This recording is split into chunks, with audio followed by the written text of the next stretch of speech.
আসসালামু আলাইকুম প্রবাসী ভাইয়েরা যারা দোকানপাট করেন সবাইকে বলছি যে কোনো আফ্রিকান যদি পথে ঘাটে এরকম পড়ে যায় দেখতে পাচ্ছেন যে দোকানের ভিতরে ঢুকে ও এক ধরনের একটা নাশকতা সৃষ্টি করার চেষ্টা করছিল।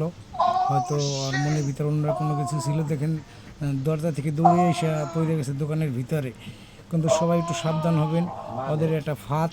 আর সবাই একটু সাবধানে চলাফেরা করবেন, কোনো জায়গায় কোনো আফ্রিকান কোনো মোরগ যদি এইভাবে পড়ে যায় তাদেরকে ধরবেন না। তারা হয়তো ছিনতাই করার জন্য অথবা অন্য কোনো কারণে তারা এইসব প্রতারণা করে বেড়ায়। আসলে আমাদের এই যে বাঙালি ভাইটা দেখতেছেন দোকানের ভিতরে ঢুকা ও এমনভাবে একটা প্রতারণা করতেছে।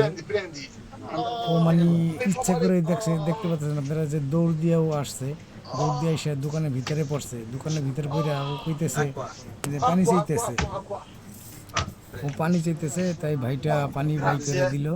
কিন্তু ওর মনে অন্য একটা ধান্দা ছিল যে অন্য একটা ও কিছু করবে, এরকমই ওর মনে ছিল আর কি। দেখতে থাকেন ভিডিওটা। আসলে ইটালিতে, এটা হচ্ছে ইটালিতে আপনার ফ্লোরেন্সে।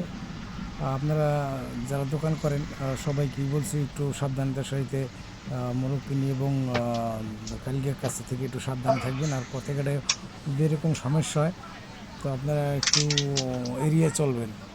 দেখতে থাকুন আর কী করতেছে।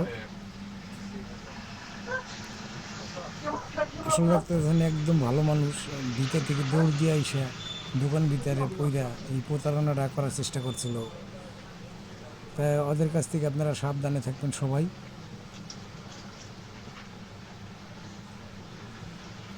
ওই দেখতে পাচ্ছেন দাঁড়াই রয়েছে,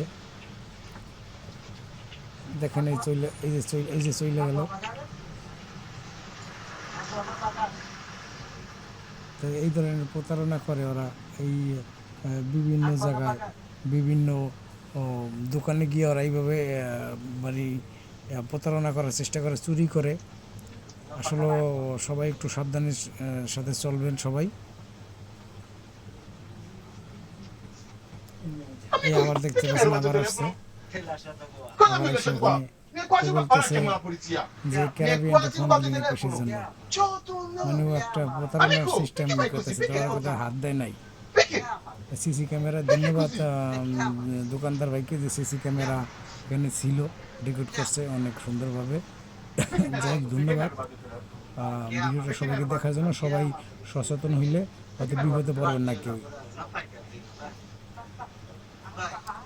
সবাইকে অসংখ্য অসংখ্য ধন্যবাদ। দেখতে পাচ্ছেন ও আর চান্স পাইল না, হয়তো কোনো প্রতারণার সুযোগটা নিতে পারলো না, এখানেও চলে যেতেছে। ধন্যবাদ সবাইকে। সবাই একটু সচেতন হয়ে চলাফেরা করবেন। অসংখ্য ধন্যবাদ।